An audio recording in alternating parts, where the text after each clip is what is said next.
నమస్తే అండి. నమస్తే అండి. ఈ సుప్రీంకోర్టు నిన్న స్పీకర్ కు నోటీసులు ఇవ్వడాన్ని ఎలా చూడాలంటారు? ఇప్పుడు ఇదంతా ఏదైతే మనము ఈ చర్చలకు స్కోప్ ఇస్తున్నాం కానీ ఇదంతా కూడా ప్రతి రాజకీయ పార్టీ చేసేటువంటి ఒక బ్యాక్ డోర్ స్టెప్ ఇది. ఎందుకంటే మన నాడు ఈ ఈ ఒక కేసీఆర్ తోటో ఒక రేవంత్ రెడ్డి గారితో జరుగుతున్నటువంటి తతంగం కాదు. ఎందుకంటే ఈ మొదటి నుంచి కూడా మనము ప్రభుత్వాలు అంటే మనము స్వాతంత్రం వచ్చినప్పటి నుంచి కూడా ఇవన్నీ ఏదో ఒక స్టేజ్లో జరుగుతూనే ఉన్నాయి. ఎందుకంటే ముందుగా 1967లో ఇదే మనకు ఈ ఫిరాయింపుల చట్టం రాకముందుకు ఏంటంటే ఒక రకంగా చెప్పాలంటే ప్రభుత్వాలను రాత్రి కూలగొట్టేటువంటి పరిస్థితి ఎమ్మెల్యేలు దాన్ని అంటే బేరాలు పెట్టుకున్నటువంటి సందర్భాన్ని చూస్తున్నాం. ఈ సందర్భంలో కొంత మరి దాన్ని ఒక రకంగా ఫిరాయింపుల చట్టాన్ని తీసుకొచ్చి మరి కాంగ్రెస్ ఆ పద్ధతిలో కొంత ముందుకు పోయింది. కానీ ఇక్కడ ఏం చేయాలంటే కొంత మొన్న జరిగినటువంటి ఎన్నికలలో రేవంత్ రెడ్డి గారి ప్రభుత్వం రేపు మాపు కూలుతుంది అనే వరకే కొంత కాంగ్రెస్ అలర్ట్ అయినటువంటి సందర్భం కొంత అవపడ్డది. ఎందుకంటే ఆ క్రమంలోనే మన ఈ కొంత అంటే వస్తవన్నులను తీసుకోవడం ముందుగా కడియం గారు దారం నాగేందర్ తెల్లం వెంకట్రావు మీద వాళ్ళు వచ్చిర్రు.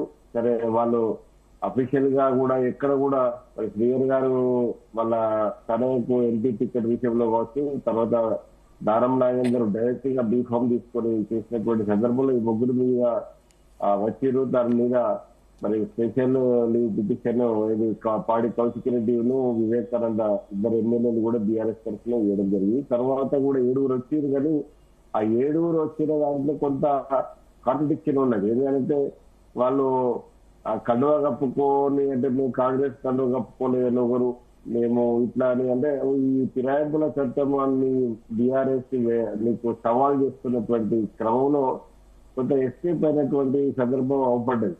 మనకు ఇప్పటికీ కూడా వాస్తవంగా ఫిరాయింపుల చట్టాన్ని వీళ్ళు సవాలు చేసి బీఆర్ఎస్ కొంత సుప్రీంకోర్టు దాకా తీసుకపోకపోతే మనము అంటే మనం ఊహించినట్టు ఎందుకంటే ఇంతకుముందు కూడా చట్టం ఉన్నది. ఎందుకంటే 1983 అనుకుంటా 85 లో ఏదంటే 2/3 ఎమ్మెల్యేలు కనుక ఫిరాయింపు కనుక చేస్తే గంపగుత్తగా వాళ్ళకు ఎటువంటి అనర్థ పిటిషన్ సంబంధించింది వాళ్ళకు ఇది కాదు అనేది అందుగా ఉన్నది. లాస్ట్ టైం కేసీఆర్ చేసిన తప్పు కూడా అదే.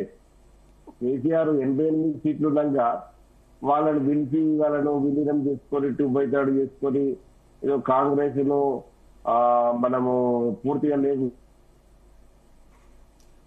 చేయాలనే ఆలోచన అది కొంత ఇలా ప్రజలు వింటడించుకోవడానికి ప్రధాన కారణంగా భావించారు. అయితే దాన్ని రేవంత్ రెడ్డి గారు అనేక సందర్భాలలో అనేక సమయాలలో మేము ఫిరాయింపు చేసిన ఎమ్మెల్యేలను రాళ్లతోటి కొట్టండి నిలదీయండి అని చెప్పిండు. కానీ ఇక్కడికి వచ్చేసరికి ఏంటంటే మళ్ళీ ఆయన కూడా ఫిరాయింపులను ప్రోత్సహించినట్టు పబ్లిక్ దృష్టిలో పడ్డది.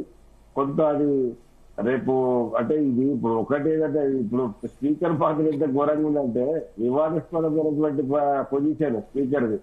ఇలా అనర్థ పిటిషన్ వాళ్ళకి ఇప్పుడు సుప్రీంకోర్టు నోటీసులు ఇచ్చినా సుప్రీంకోర్టు ఇది చేసినా కూడా స్పీకర్ కి సర్వహక్కులు ఉన్నాయి కనుక స్పీకర్ తీసుకునే నిర్ణయాలు ఎట్లా ఉంటాయనంటే 6 నెలలప్పుడు అవసరం ఉంటే 6 నెలలు కూడా తీసుకోవచ్చు, యాక్షన్ తీసుకోవచ్చు. లేదనుకుంటే ఏళ్లకేళ్లు గడిపినటువంటి సందర్భం ఉన్నది.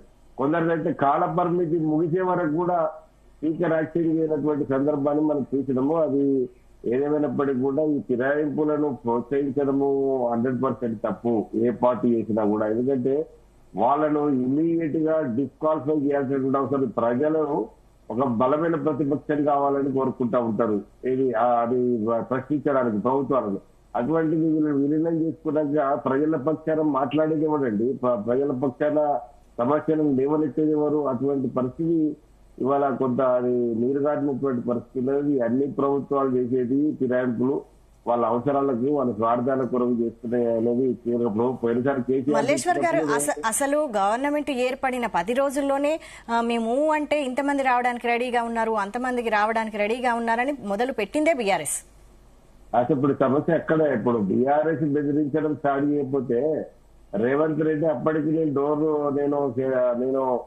డోర్ తీసేది లేదు, రాడిచ్చేయలేదు అని చెప్పుకుంటూ వచ్చిండు ఫస్ట్ వీక్ అంతా కూడా. తర్వాత వీళ్ళు మాకు 15 మంది టచ్ లో ఉన్నారు, మాకు 20 మంది టచ్ లో ఉన్నారని ఎక్కడైతే ప్రచారం చేసిరో ఆ ప్రచారంలో ఈవెన్ ఫిరాయింపు చేసినటువంటి కడియం శ్రీహరి గారు కూడా మీరు దాని మీద అంటే ఇది ఆ 9వ ఓడిపోయే ప్రభుత్వం అనే పద్ధతిలో మాట్లాడిండ్రు. మీరు బయట చూడండి ఎక్కడన్నా. ఎందుకంటే అంటే ముందు వీళ్ళు ఇప్పుడు ఇది ఒక రకమైనటువంటి ఆ మైండ్ గేమ్ లో భాగంగా కొంత వీళ్ళు బీఆర్ఎస్ రెచ్చగొట్టడం వల్లనే రేవంత్ రెడ్డి మన స్వాగతించిండు అనేది ఇప్పుడు కొంత ఆయనకు అదొక ప్లస్ పాయింట్ అయింది. అసలు వాస్తవంగా రెచ్చగొట్టకపోతే ఎవరు తక్కిన వాళ్ళు ఉంటే ప్రజల తీర్పు ఒక 5 ఏళ్ళకి ఇవ్వాలి, కాకపోతే 4-5 ఏళ్ళకైతే ఎన్నికలు వస్తాయి కదా. మరి ఎందుకు తొందరపడ్డరో ఏదో నాకు తెలిసి కేసీఆర్ కూడా మీకు హాస్పిటలైజ్ కాకముందు ఫలితాల తర్వాత కొంత ఉత్సాహవంతులైనటువంటి అనుచరణము మనకు ఎమ్మెల్యేలను పట్టుకోవద్దాం, మనమే గవర్నమెంట్ ఫామ్ చేద్దాం అనే పద్ధతిలో చెప్తే మరి కేసీఆర్ కూడా మీరు అటువంటి తప్పుడు పనులు చేయకండి అని చెప్పి కూడా నివారించిందట. మరి నివారించిన సందర్భము బాగానే ఉన్నది, కానీ ఇప్పుడు తర్వాత మన కూల్తుంది గిల్తుంది అనేది బెదిరించి వ్యవస్థ చేస్తే అది మనకు ముఖ్యం అనేది మనం కొంత ఫస్ట్ నివారించిన ప్రచారం ఉన్నది. నాగేంద్ర గారు చెప్పండి. అమ్మ, ఇప్పుడు మల్లేశం గారు మాట్లాడిన దాంట్లో గాని అంతకుముందు ఏదైతే ఫిరాయింపుల మీద మాట్లాడడం జరిగిందో, ఇప్పుడు 88 మంది ఉన్న తర్వాత కూడా మళ్ళా కూడా తీసుకున్నారు, ఫిరాయింపులకు ప్రోత్సహించారు అంటున్నారు.